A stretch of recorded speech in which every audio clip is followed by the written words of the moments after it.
이것은 내 성경입니다. 나는 성경이 말씀하는 모든 것을 믿습니다. 나는 하나님의 자녀이며 성경 속에 있는 모든 약속들도 내 것이고 성경이 할 수 있다고 한 모든 일들을 나는 할 수 있습니다. 나는 지금 영원불변한 하나님의 말씀을 받습니다. 내 생각은 깨어 있고 내 마음은 열려 있습니다. 지금 받으려 하는 하나님의 말씀으로 인해 분명히 나는 변할 것이고 성장할 것입니다. 할렐루야. 아멘. 오늘 말씀의 제목은 약속의 자녀입니다. 약속의 자녀. 약속의 자녀. 여러분들의 삶은 무엇 때문에 살고 있습니까? 무엇을 위하여 살고 있으신가요? 다른 말로 또 질문을 하면 여러분 행복하십니까? 무엇을 하면 제일 행복합니까? 무엇을 붙잡고 어떤 일을 행할 때에 제일 행복하십니까? 여러분들은 우리가 살고 있는 이 세상 속에서 나는 어느 정도 기준 이상을 가지고 있다라고 생각하고 계시는지, 아니면 그냥 살다가 보니까 살아갈 수밖에 없어서 할 수 없이 산다고 생각을 하시는지. 오늘은 사실 6.25가 일어난 67년이 되는 날이기도 합니다. 6.25 세대가 그렇게 많지는 않으실 겁니다만은, 그러나 6.25 이후에 우리나라가 피폐되어졌고 전쟁의 잔해로 인하여서 세계 어디에 내놓을 수도 없는 대한민국이라는 나라가 어떤 나라인지도 알지 못하던 그런 세월이 있었습니다.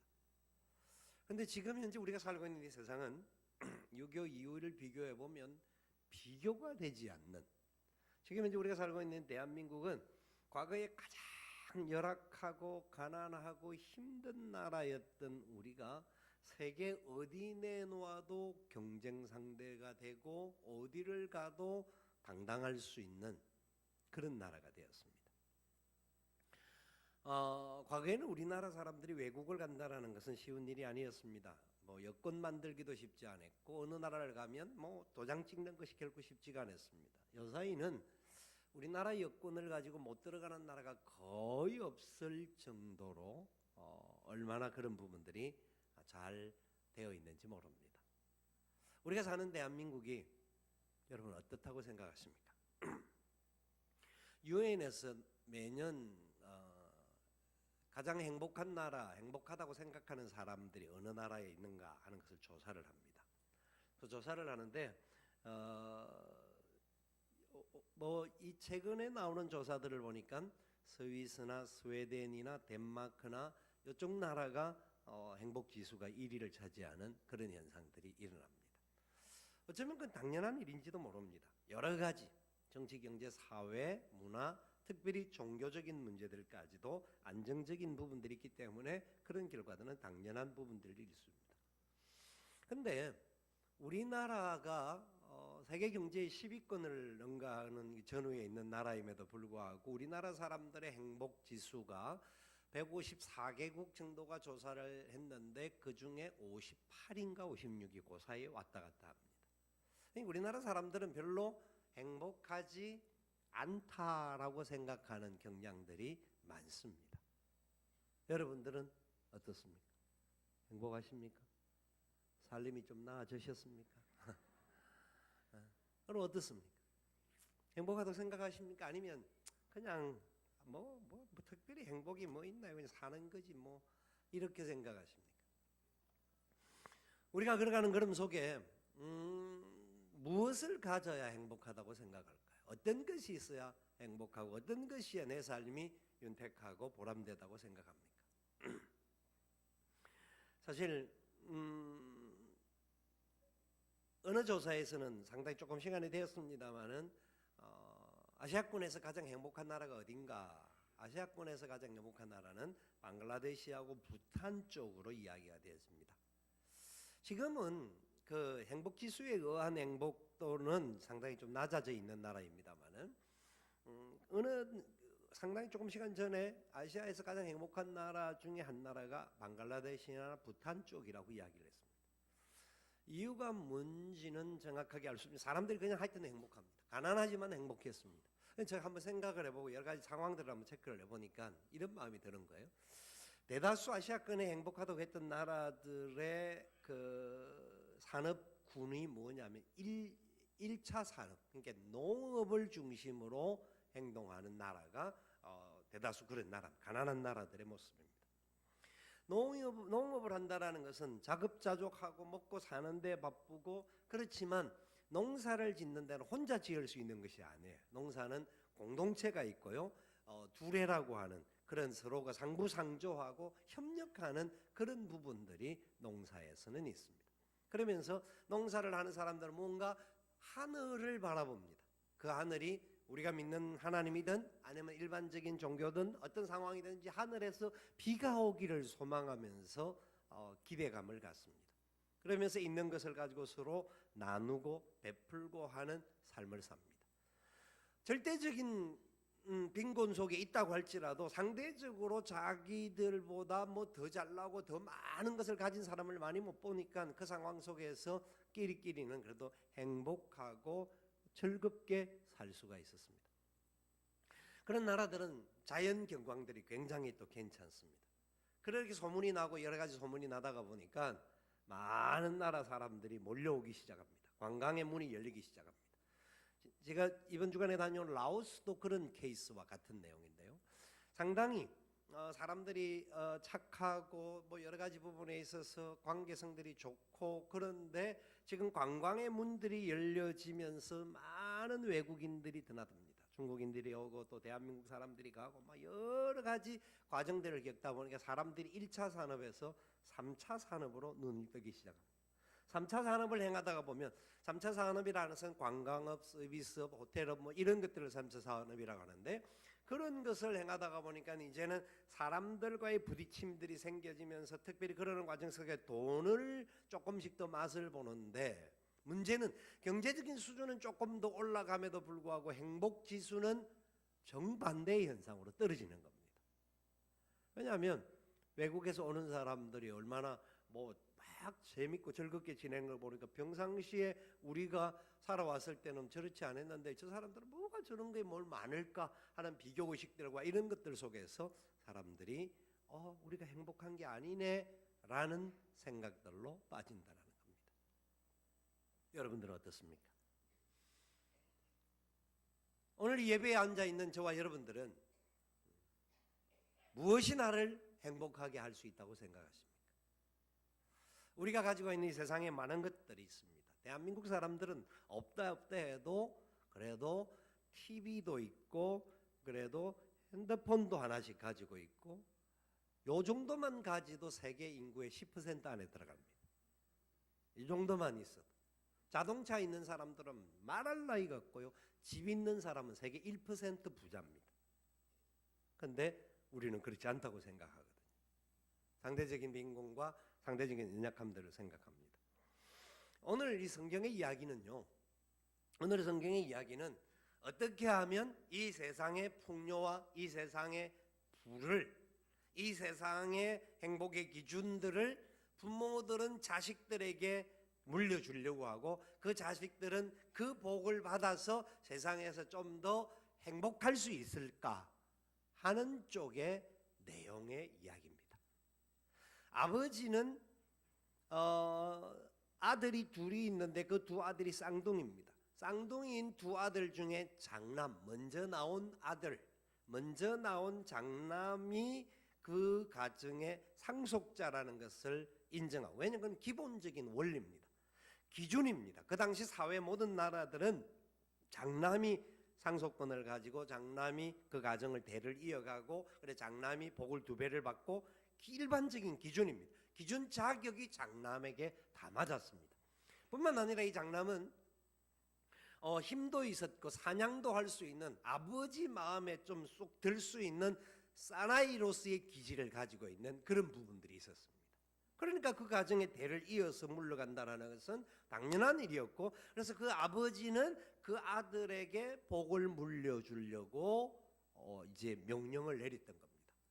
짐승을 잡아와라. 나를 위하여서 그것을 잡아오면 내가 너에게 복을 빌어주겠다라는 말을 듣고 아들이 떠납니다. 그때에 둘째 아들은 이름을 야곱이라고 하는데요. 이 아들은 좀 여성성이 강했던 것 같습니다. 큰아들 에서와는 좀 다르게 여성성이 강하고 조용하고 약하다가 보니까 그 엄마의 마음에는 아버지는 힘이 있고 그래도 좀 센 아들을 또 장남이니까 당연히 기준 자체가 장남이 맞으니까 그렇게 할 수밖에 없었는데 어머니의 마음속에는 장남보다는 요 차남, 특별히 창세기 25장에 하나님께서 작은 자가 모든 것을 다스리고 섬길 것이다라고 하는 그 말씀에 대한 약속을 붙잡은 것이 있다가 보니까 그 아들을 어떻게 하면 이 복을 받게 하고 어떻게 하면 장남에게 가지 못하도록 하고 차남에게 그 복이 가게 할 것인가. 뭔가 집안이 뭐 둘 다 하면 되는데 그게 아니 되었던 구조였던 것 같습니다. 그래서 엄마는 이제 둘째 아들인 야곱에게 초점을 맞추어서 어떻게 하면 이 복이 흘러가게 할 것인가를 연구하고 궁리하여서 그 이야기를 듣고 난 다음에 아들에게 가서 염소 새끼를 잡아와라. 데리고 오면 내가 요리를 해서 너에게 그 복을 받게 해주겠다라고 말하니까 야곱이 굉장히 겁나하면서 복은커녕 저주를 받을까 싶은데 내가 어떻게 하겠습니까? 하니까 그래도 엄마 말을 들어. 엄마 말 들으면 네가 그동안도 엄마가 너를 끝까지 지켜주고 뭐 맛있는 준비 해줬지 않 책임졌지 않느냐라는 뭐 여러 가지 설득을 통하여서 아버지 앞에 들어가게 합니다. 그래서 그 들어가서 겁이 나는 마음이지만 엄마가 몸에 이제 털을 붙여주고 형과 같이 비슷하게 만들어주고 왔는데 목소리는 자꾸 틀리니까 아버지가 궁금해서 네가 진짜 맞냐 하니까 맞습니다라고 답을 하고 거짓말인 거죠. 거짓말을 하되 거짓말은 또 큰 거짓말을 붙입니다. 어떻게 이렇게 일찍 잡았느냐? 아버지 하나님께서 빨리 잡게 해주셨습니다. 하나님의 이름까지 팔아서 거짓말을 말합니다. 그 부분들이 그럼에도 불구하고 그 과정이 그러니까 이 둘째 아들이 그래서 아버지가 가까이 오라고 냄새까지 맡았는데 이상하니까 하여튼 계속 체크를 한 거예요. 근데 자기의 형 에서의 옷을 입고 갔으니까 냄새도 맡아주고 하니까 아버지가 복을 빌어줍니다. 세상의 모든 복을 다 빌어줍니다. 그래서 기본적으로 아버지가 빌어주는 복을 이 둘째 아들이 다 받게 됩니다. 여러분 세상적인 기준으로 보면 이 아들은 둘째 아들은 장남도 아닌 것이 첫 번째고 두 번째는 거짓말하는 것이고 아버지도 속일 뿐만 아니라 하나님도 속이는 사람이니까 어떻게 보면 복을 받을 수 없는 사람이고 없어야 하는 사람이 아닌가 그렇게 생각할 수가 있습니다. 그런데 하나님은 그 아버지 이삭이 야곱에게 복을 빌어준 대로 그 복을 야곱에게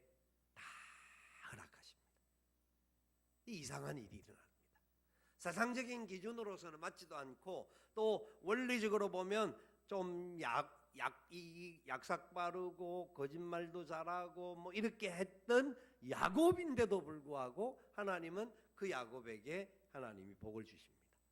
그리고 그 야곱을 야곱이라고 하지 않고 이름까지 계명시켜 줍니다. 하나님이 시켜주는 계명된 이름이 뭐지요?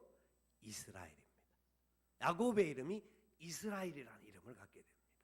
그래서 지금 이스라엘 민족들의 조상이 되어지고 그 이스라엘의 모든 구조, 그래서 그 야곱으로 배경으로 해서 다윗이 나오고 다윗의 자손인 예수 그리스도의 조상이 되는 일에 이 야곱을 하나님이 사용하십니다. 무엇 때문에 하나님께서 야곱을 사용하셨을까요? 야곱을 더 예뻐하고 복을 줄 이유가 무엇이었을까요? 비교해 보면 야곱과 에서를 비교할 때 복을 받을 만한 자격이 야곱이 없습니다. 없어요. 그런데 하나님은 야곱에게 복을 주십니다. 왜요? 자격 기준이 더 못하기 때문에 주신 게 아니겠는가 하는 생각을 갖습니다. 자격 기준이 넘어가서 주었다고 한다면 당연히 복을 받을 줄 알게 되었을 텐데 야곱은 장남도 아니고 차남이기 때문에 그리고 또 아버지의 복을 받을 수 없는 그런 사람이었기 때문에 그 복을 받을 수 없는 자로서 복을 받게 됨으로 말미암아 처음에는 자기 노력으로 받은 줄 알았는데 어느 순간 지나가서 야곱이 다른 부분을 발견합니다. 놀라운 것들을 발견하게 되고 발견된 거로 인하여서 그가 이 받은 복이 자기가 잘나서 받은 복이 아니라 하나님의 은혜로 주어졌음을 믿게 됩니다. 여러분, 이 자리에 왜 오셨습니까? 어떻게 오셨나요? 오늘 처음으로 오신 분들은 오라고 해서 왔지요. 그렇죠. 하도 오라고 하니까 그럴 수 있습니다. 근데 왜 옆에 계신 분들이 여러분들 그렇게 하도 쫄라가면서 한 번만 가달라 한 번만이라고 말했는지 안 했는지 모르겠습니다만은 막 그렇게 하면서까지 왜 여러분들을 이곳까지 모셨을까요? 뭐 강연을 들으려고 하면 TV 틀면 엄청나게 강연 잘하는 분들도 많고 요새 인터넷 유튜브라든지 뭐 이런 곳에 보면 너무 좋은 이야기를 들을 수 있는 데가 많습니다. 재미를 보려고 하면 또 다른 걸 보면 훨씬 재미있는 것들도 많습니다. 그런데 처음 오신 분들은 둘째치고 계속 교회를 나오시는 분들은 오늘은 또 뭐 때문에 교회에 오셨어요? 이유가 있을 거 아니에요. 여러분들이 살아가는 삶의 이유가 뭔지, 내가 왜 지금 그렇게 열심히 살 수밖에 없는지 이유가 있지 않습니까? 세상은 이렇게 이야기합니다. 하루가 행복하려고 하면 이발을 하고 일주일이 행복하려고 하면 말을 사고 한 달을 행복하기 원한다면 자동차를 사고 1년이 행복하려고 하면 결혼을 해라. 그러니까 결혼은 1년만 보장해 준다라는 겁니다. 참 기가 찬 일이죠. 이 세상 일반적인 이야기들입니다. 평생을 행복하려고 하면 정직해라.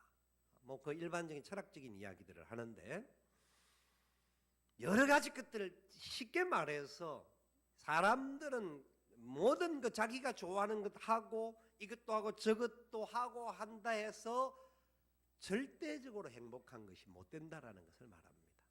어느 시간 지나고 나면 좋던 것도 실증을 하게 되고 그것에 대하여서 다른 감정들이 생기는 것이 우리 인간사입니다. 성경은 그래서 이렇게 이야기를 해요. 잠언 27장 20절에 보니까 스올과 아바도는 만족함이 없고, 스올과 아바도는 죽음의 깊은 계곡을 말합니다. 계속 사람이 끝없이 빠져가야 할 영원한 고통의 자리를 말하는데 그것도 만족함이 없다고 말하면서 사람의 눈도 만족함이 없느니라. 사람은요, 뭘 보고 와 좋다 합니다. 세상에 구경하고 여행을 가서 와 좋다 하는데 모든 좋은 것도 구경도 한 달 지나면 별로 좋지 않습니다. 지겹습니다. 그게 그거고 뭐 여기나 거기나 뭐나 다를 게 별로 없다라고 생각을 합니다. 우리가 살고 있는 이 세상 속에 사람들이 뭔가 만족을 찾고 행복을 찾는데 끊임없는 만족과 행복을 추구하는데도 불구하고 그래 조금 더 가지면 좀 더 행복한 것 같아요.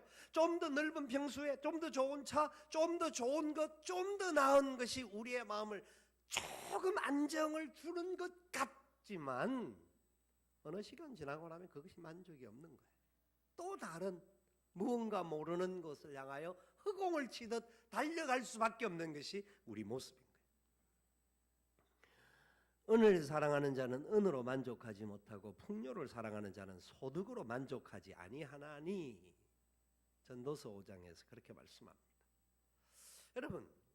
여러분은 행복하다고 생각하십니까? 무엇이 여러분들은 행복하게 해준다고 생각하십니까?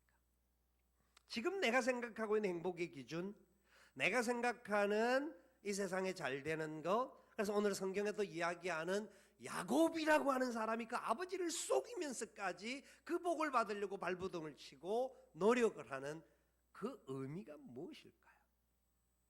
그것이 진정 야곱의 삶을 진정 행복하게 해줬을까요? 오늘 등장하는 야곱은 이런 복을 아버지께로부터 받고 난 다음에 그 복을 당장 누리지도 못하고 그 형이 그를 죽이려고 하는 일들 때문에 도망을 갑니다. 20년의 세월 동안 어려움의 길을 떠납니다. 광야의 길을 삽니다. 근데 마침내 야곱은 하나님께서 아버지를 통하여 빌어주시던 복을 이룹니다. 거부가 되어지고 자손도 많아지고 여러 모습에 있어서 엄청난 풍요를 누립니다. 그런데 야곱은 그렇게 받기를 원했던 이 복이 세월이 지나가면서 느끼는데 진정한 복이 아니었다라는 것을 알게 됩니다. 재산보다 소중한 것은 목숨이고 자기 목숨을 유지하는 비결은 다른 데 있지 않다라는 것을 야곱은 세월 속에서 발견합니다. 수많은 갈등, 어려움들, 위기들, 그래서 마침내 자기 집으로 돌아오는 과정 속에 형과의 관계 속에서 어떻게 하면 풀 것인가를 노력하는 모습들도 나옵니다. 여러분 어떻습니까? 저와 여러분들은 어떤 기준으로 행복의 자리에 앉아 있다고 생각하십니까? 우리가 살아가는 삶의 자리에서 우리가 좀 누리기를 원하고 붙잡기를 원하고 갖기를 원하는 것들, 내가 소유한 것들 때문에 나는 진짜 행복하다고 생각하십니까? 세상에 수많은 사람들이 살다가 갑니다. 하루 왔다가 하루 떠나는 그런 사람들이 뭐 여러 가지 인생을 걸면서 인생길을 하루길로 고백하는 경우들도 많습니다. 동서고금을 막론하고 많은 사람들이 인생길을 노래할 때, 인생길을 향하여 길을 쓸 때에 갔던 모든 길들이 고통의 길이고 눈물의 골짜기고 힘들고 어려운 길을 헤쳐왔다라는 고백들을 합니다. 왜요? 세상에 아무리 좋은 것들을 가지고 누린다 할지라도 우리 인간은 연약하고 인간의 연약함 때문에 질병이 찾아오고 질병들과 여러 가지 전쟁의 위기와 여러 가지 자연재해의 어려움들이 우리를 둘러싸고 있고 또 그런 환경이 없다고 할지라도 개개인적으로 소소하게 일어날 수 있는 수많은 사건과 사고들에 둘러싸여서 살다가 보니까 사람들은 지치기가 쉽고 힘들 수밖에 없는 그런 길을 갑니다.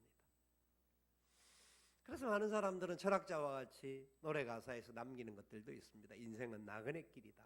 빈손으로 왔다가 빈손으로 간다.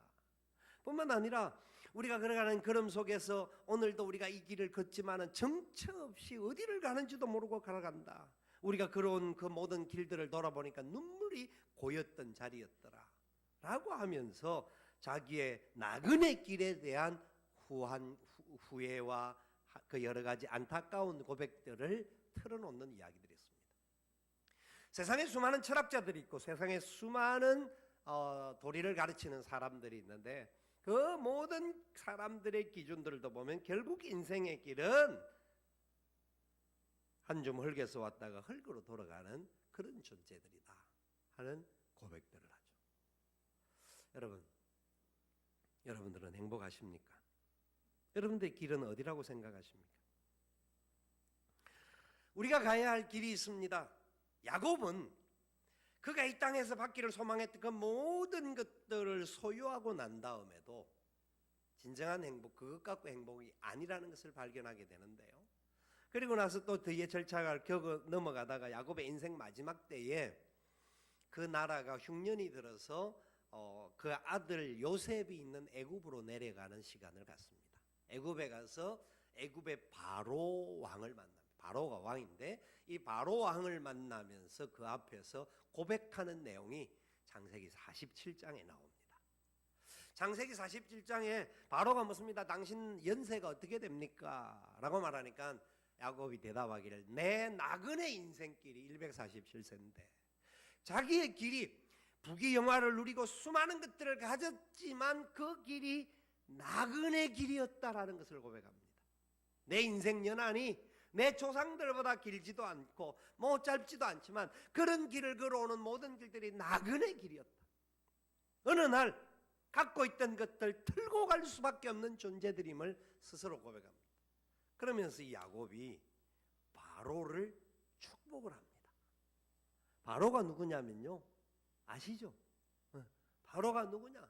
바로는 애굽의 왕. 애굽의 왕이라고 하는 것은 그 시대의 세계에서 가장 힘이 있고 가장 돈이 많고 가장 모든 것을 소유한 사람이 이 바로였습니다. 그런데 야곱이 누구냐면 쉬운 말로 하면 바로에게 빌어부터 먹으려고 내려온 사람입니다. 왜냐하면 지금 자기 나라가 흉년이 들었으니까 먹을 것이 없으니까 애굽에 와서 먹을 것 사실 얻어먹기 위해서 온 사람이에요. 그런데 이 야곱이 바로를 축복합니다. 그것은 뭐 바로가 너무 고마워서 복을 주는 게 아니라, 여러분 복을 비는 사람은 다른 사람이 감사해서 위에 사람들을 위해서도 할 수도 있겠지만 힘 있는 사람이 약한 사람들에게 복을 빌어주고 베풀어주고 나누는 개념의 이야기입니다. 근데 야곱은 그 바로를 축복하는 내용이 나옵니다. 당신도 나와 같이 되기를 원한다라는 겁니다. 내가 비록 지금은 당신 나라에 얻어먹으러 온 것 같지만 내가 과거에 갖기를 소망했던 그런 것들이 현재 나를 행복하게 하는 것이 아니라 내가 걸어가는 길이 인생의 길이 나그네 길인 것을 알게 하고 이 나그네 길 속에 나를 처음부터 끝까지 지켜주시고 붙잡아 주기를 약속하셨던 그 하나님의 역사가 나와 함께 있다라는 것을 그는 바로에게 당당하게 선언을 합니다. 여러분, 세상 기준으로는 이해가 안 되는 겁니다. 세상의 원리와 원칙으로 보면 말이 안 되는 소리를 하는 겁니다. 그런데 이것이 바로 하나님의 은혜의 역사입니다.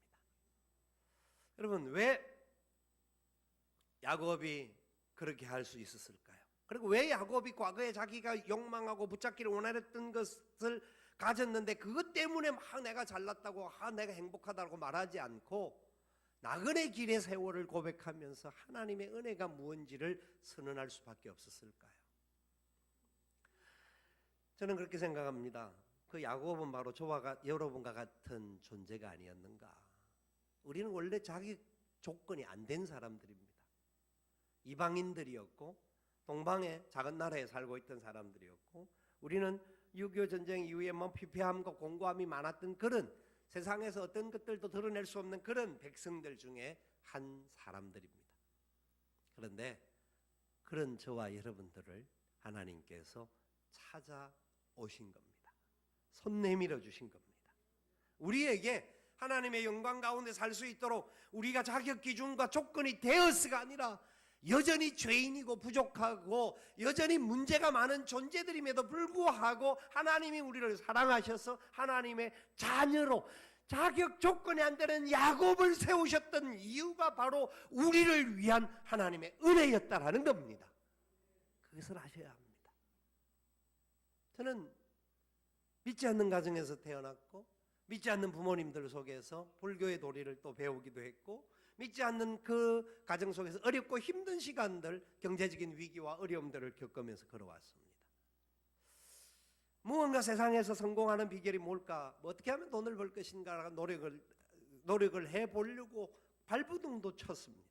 그런데 예수 그리스도를 만나고 난 다음에 내 소망이 다른 길이 아니라 그분과 함께 걷는 것이고 그분을 위하여 사는 것이 내게 인생의 가장 행복한 것이고 내가 할 수 있는 최고의 것이다라는 것을 저는 깨닫게 되었습니다. 그래서 지금 그 은혜 가운데 살아가고 있습니다. 저는 부족하고 연약한 것이 굉장히 많음에도 불구하고 하나님께서 사용해 주셔서 우리 장로님 아까 기도하셨지만 총회세계 선교회라고 하는 큰 선교단체의 이사장의직을 맡아서 틈틈이 시간 되는 대로 외국에 나가서 그 선교사들을 돕고 그들에게 배려하는 그런 엄청난, 하여튼 이 도장을 찍는 것들을 상당히 많이 경험을 하는데 각 나라에 들어갈 때마다 그 나라의 이민국을 통과하는데 도장을 받는 것을 굉장히 기대하죠. 왜냐하면 이 인간이 도장을 안 찍어주면 제가 못 들어가거든요. 그분들이 도장 안 찍으면 어떤 사람들은 미국에 갈 때는 하여튼 좌우지간 다른 나라도 그렇습니다만 미국에 들어갈 때는 한번 그걸 통과하는데 상당히 사람도 많은 데다가 시간도 걸리고 또 꼬치꼬치 물어요. 제발 묻지 마라 하는데도 물어요. 그러면 답을 하고 해가지고 도장 받고 도장만 딱 받는 순간에는 이제 니하고 상관없다 땡큐 하고 갑니다. 도장 받기 전에 굉장히 겸손하게 이래 있는데, 제가 겸손해서 도장을 찍어주는 것이 아니라 대한민국 백성이고 제가 다른 범죄나 다른 조회해도 문제가 없기 때문에 도장을 찍어주는 겁니다. 자격 조건이 대한민국 국민이라는 것 때문에 그 사람들이 자기 나라에 들어오도 괜찮다라고 도장을 찍어주는 겁니다. 그것을 생각하면서 저와 여러분들이 이 땅을 걸어가는데 우리가 받아야 할 중요한 도장들이 여러 가지가 있겠지만, 세상의 다른 어떤 도장들은 한순간 사용하고 또 지나가는 것입니다. 그런데 저와 여러분들에게는 영원한 도장이 찍혀져야 함을 믿으시기 바랍니다. 이미 영원한 도장의 찍힘을 받은 분들이 우리 가운데 대다수의 분인 줄 믿습니다. 이 도장은 다른 어떤 것도 아니고 우리를 대신하여서 이 땅에 오셔서 인간의 몸을 입고 오시고 우리를 대신하여 십자가에 죽어주신, 그래서 자격 없는 죄인들, 그 누구도 내가 잘났다고 말할 수 있는 사람이 못 되는데도 불구하고 여전히 죄 가운데 있었던 우리들, 야곱과 같은 우리들을 사랑하셔서 하나님의 자녀 삼아 주시기 위하여서 대신 죽어주신 예수 그리스도의 보혈을 믿는 자들에게 하나님의 은혜의 도장이 찍힌 것을 믿으시기 바랍니다. 그 은혜의 도장 때문에 우리는 영원한 하나님의 나라, 영원한 영광의 나라, 돌아갈 내 고향 하늘나라가 보장된 존재인 것을 믿습니다. 뿐만 아니라 이 땅을 살아가는 시간들 속에서도 하나님의 은혜 안에 나는 부족하고 연약하지만 천국의 기쁨이 뭔지, 그래서 내게 받은 그 은혜의 도장과 하나님의 사랑에 붙들려서 믿음으로 걸어가면서 주는 자가 받는 자보다 복이 있다. 네가 받은 복, 네가 받은 은혜, 네가 자격 없는 죄인임에도 불구하고 그런 은혜를 받았으니까 네가 받은 것을 할 수 있는 대로 네가 사랑하는 사람, 네 이웃에 있는 사람 또 주고 또 주고 또 베풀어라. 이것이 하나님의 사랑인 줄 알기 때문에 우리는 주는 자가 받는 자보다 복이 있는 삶을 실천하는 사람들이 되어야 했던 겁니다. 그래서 아마 여러분들의 친구든 가족이든 누군 동료들이 교회를 나오기를 한번 원하고 교회에 나와서 이 기쁨을 같이 소유했으면 좋겠다라고 여러분들을 초청했을 줄로 압니다. 여러분, 이 복이 무엇인지를 꼭 발견할 수 있기를 예수 그리스도의 이름으로 축원을 드립니다. 이 은혜를 하셔야 합니다. 이걸 알고 나면요, 제 개인의 인생이 바뀌어지고 제 삶을 하나님 바꾸신 하나님께서 여러분들에게도 동일한 은혜와 역사를 허락합니다. 사람이요, 많이 여행을 다닐 때 누구와 함께 다니느냐보다 그 최고의 기준이 없습니다. 아무리 좋은 곳을 가도요, 아무리 맛있는 것을 먹어도요, 내 옆에 사랑하는 사람, 내 옆에 좋아하는 사람이 아니라 원수가 함께하고 그냥 이 인간만 안 보면 살겠다는 인간이 내 옆에 있으면 그 길은 굉장히 고달프고 힘든 길입니다. 아무리 좋은 곳을 가도 그렇습니다. 그런데 저와 여러분들이 걸어가는 모든 길에는 우리를 누구보다도 사랑하고 우리를 위해서 목숨까지 버려주신 예수 그리스도께서 세상 끝날까지 함께 하시겠다고 약속하셨습니다. 그리고 그 주님께서 보혜사 성령님을 보내셔서 우리 마음에 위로하시고 우리 마음에 소망을 주시고 우리 마음에 참 행복을 주시겠다라고 약속하셨습니다. 그 은혜를 누릴 수 있기를 축복합니다. 지난 주간 라오스에서 메콩 지역, 베트남, 캄보디아, 라오스 세 나라를 우리가 메콩 지역이라고 하는데 그 나라의 한 50여 분의 선교사님들과 함께 귀한 교제의 시간 말씀을 나누고 하나님의 영광을 위해서 고민을 나누었습니다. 행사가 다 마치고 나서 금요일 날 잠시 시간이 있어 한국에 같이 간 저하고 다른 우리 국장 선교사님하고 이제 라오스 루앙프라방에는 우리 선교사님이 딱 한 사람이 살고 있습니다. 그러니까 한 사람이라는 것은 독신을 말합니다. 보통 우리 선교사들은 커플로 말하는데 한 사람이니까 독신이죠. 40대 70 42년 아니 4년생인가 그렇게 되니까 40대 중반이죠. 44 정도 되는데 독신 여자 선교사인데 보니까 재정적인 후원도 거의 없는 그런 상황에 모여 있더라고요. 화성환 교회가 끊어지고 후원하는 사람들도 별로 없고 그리고 독신으로 살고 있는데 얼마나 행복해하는지 모릅니다. 너무 감사해야 하는 거예요. 라오스에서 그 라오스 학생들 지금 그 나이에 다시 원래 한국에서 대학 졸업하고 다 했는데도 불구하고 다시 라오스를 배우기 위해서 대학에 들어가서 그 학교 공부를 하고 사범대학을 공부하면서 아이들과 지내는데 너무 행복해하는 거예요. 너무 감사해하는 거예요. 세상 기준으로는 감사하고 행복할 이유가 별로 없어요. 없죠. 뭐 혼자 사는 데다가 돈도 없는 데다가 하여튼 말이 안 되는 상황이에요. 그런데 얼마나 행복해한지, 얼마나 감사해야 하는지. 점심을 먹으면서 오랜 시간 동안 같이 많이 대화를 나누었습니다. 하나님께서 왜 우리를 그런 여러 가지 과정 속에서 인도하고 계시는지, 하나님 당신을 통하여서 무슨 일을 하기를 원하는지를 상당히 많이 재언을 하고 방향을 좀 나눌 수가 있었는데 크게 하나님이 감동을 하고 마음을 만져주신 것 같아요. 그 모습을 보면서도 저도 많이 은혜를 받았습니다. 그렇다.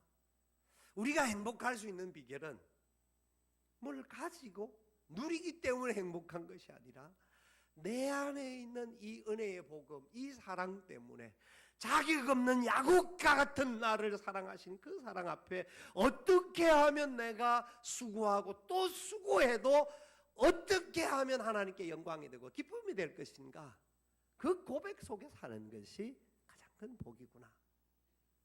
그 복을 누리면서 사는 우리 주의 백성들 되기를 축복합니다.